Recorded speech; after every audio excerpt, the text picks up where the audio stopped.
G'day guys, welcome back to the channel. I am Ben, of course. Who else would I be? What are we talking about today? Today, not long finished Rivers of London by Ben Aaronovitch. That's how I'm saying his name. So, thought we'd chat about it. Look, I'll get this out of the way. I was pretty disappointed with this book. Didn't think it was as good as I wanted it to be. It's basically it's like an urban fantasy, so it's set in modern day London with a regular cop, and there's magical occurrences that he then ends up dealing with. Different to Harry Potter in the sense that the citizens at large don't really understand that there's magic, but the cops do, because I guess they come across magical crimes enough that there is a department for it or a unit dedicated to it. But it's obviously like waned over the years, so it's not as important as it might have been a couple hundred years ago, right?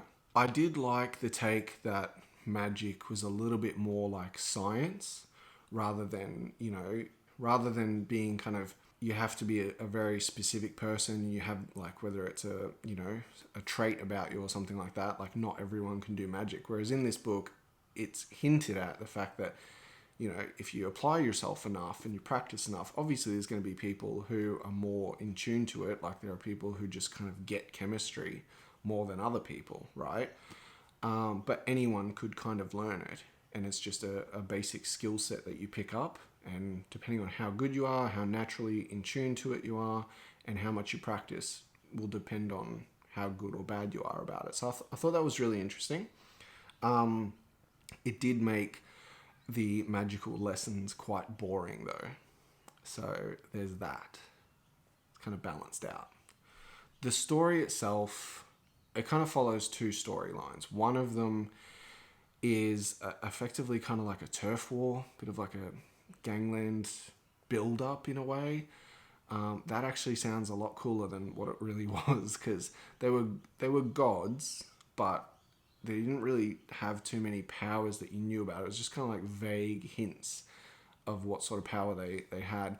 And one group was trying to encroach on the territory of another group. And our main character, Peter Grant, was sent in to kind of mediate things. That's pretty accurate in terms of policing. I used to be a police officer, and a lot of what you do, the public probably don't know this, but a lot of what police do is actually kind of handle petty disputes where no offense has been committed, but someone needs to handle it. So cops are sent in, right? It makes sense in a sense, because sometimes those situations can turn violent, and then it's handy to have cops on the scene if violence ensues. But a lot of the time violence doesn't come out, so you're just kind of like, well, I'm not a social worker. I get paid to do a different job, but no one else is prepared to do the job. And as I said, if it gets violent, police need to be there anyway. So police are kind of like piggy in the middle a little bit. They're kind of stuck in this role.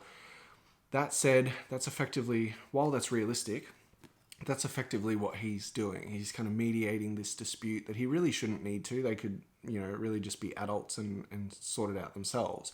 There's no need for a police intervention. But it is realistic. However, it's not interesting to read about. That was half the book, really. The other half the book, there's kind of these magical crimes. People are kind of overtaken with huge bouts of violence, and then they'll kill someone, and then like their face kind of falls off. It's a bit gross, really, the way he's described it. Like all the bones underneath their skin is just shattered, and their face just literally drops off. Really, really weird.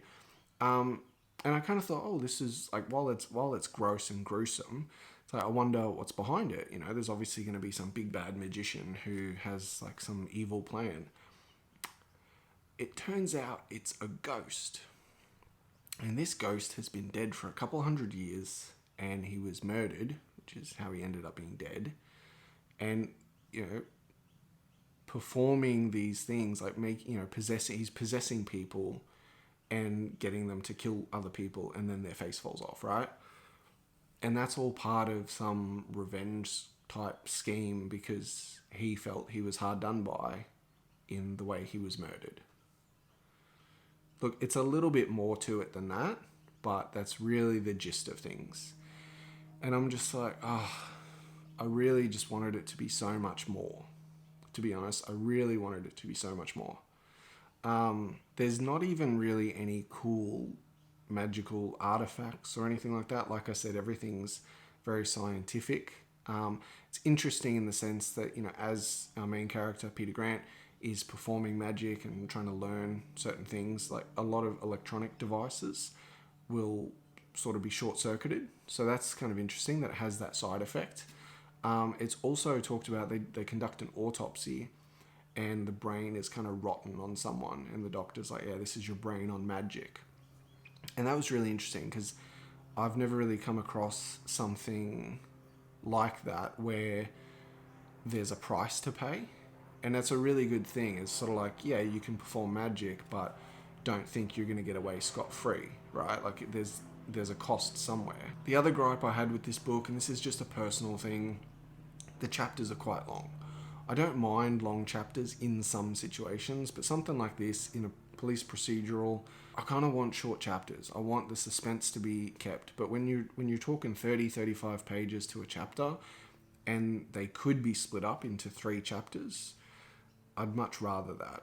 Again, that's just a personal preference. If you like long chapters or you don't mind them as much as I do, then you'll probably be okay with it. But for me, it's like it could have been shortened a lot more. And then you end up reading the same amount. You just don't feel like you are because you're like, sweet, I flew through that chapter. I'll fly through another one. I'll fly through another one. And then I've read 30 or 40 pages. But when you've got to read 30 pages in one fell swoop to get to the end of the chapter, and someone like me who hates leaving a book in the middle of a chapter, I have to finish it. It was a little bit annoying. And it also made me kind of not want to read the book because I'm like, oh, I'm going to have to slog through 30 pages. So in terms of the writing itself, obviously I've dealt with the plot, which was a bit lackluster. The magic was sort of, it had pros and cons to it. I'm kind of sitting on the fence a little bit there. The writing itself was pretty good. Wasn't the best I've ever read. Stuart McBride writes a lot of police procedurals. They're really good. He's got a brilliantly witty sense of humour, really good banter. This is similar, but it's not as good, quite simply. It's just like he's not as funny, he's not as witty, but there is still elements of that in this book. So don't think that you're missing out completely. The characters are all relatively compelling too. Like I said, the gods, there's a whole bunch of them, like 15 or so. You don't really know too much about their power, but there's sort of, vague hints, as I mentioned before.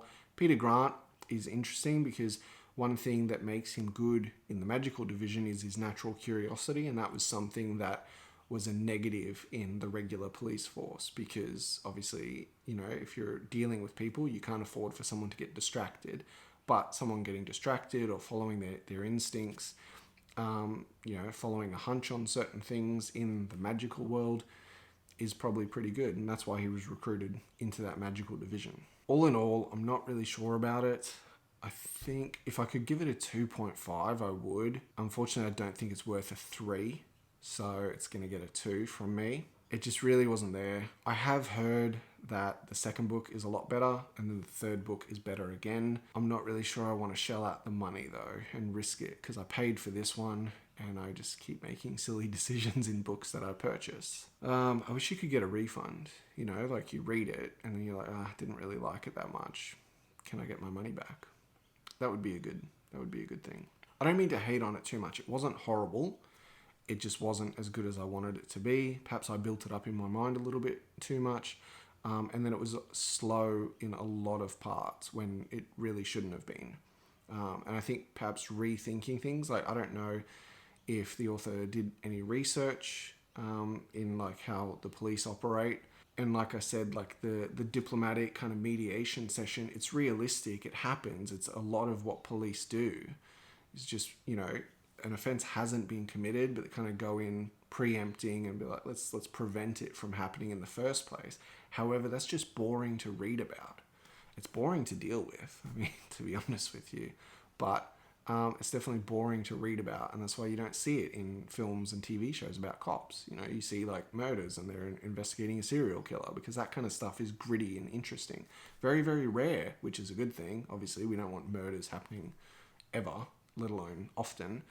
But that's the sort of stuff that people are like, oh, I've got to watch. This guy's a serial killer and terrorizing a certain part of town. That sort of gets people interested. But if you're just handling petty disputes, it's like, meh, I don't really care about that. Like, call me when something cool happens. Anyway, guys, that's about it. That's all I've got for you. If you've read this book, throw a comment in the comment section. I'd love to hear your thoughts on it. It does have a lot of positive reviews, so a lot of other people had different opinions to me. That's a positive. If you like this video, give it a thumbs up. Don't forget to subscribe. I'll see you guys next time. As always, stay cool.